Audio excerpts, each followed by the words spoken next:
จะว่ายังไงก็ไม่ต้องไปสนใจความสุขของเราอยู่ที่ไหนอยู่ที่หัวใจหรือคำคน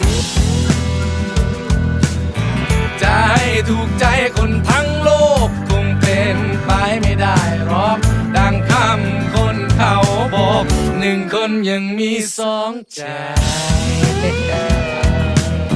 ไอ้เขาจะว่ายังไงก็ไม่ต้องไปสนใจความสุขของเราอยู่ที่ไหนอยู่ที่หัวใจหรือคำคนอนิจจังทุกขังอนัตตาทุกคนล้วนแก่ชราตายไปเหมือนกันทุกคนไม่มีใครใหญ่กว่าโลงไม่มีใครโกงความตายได้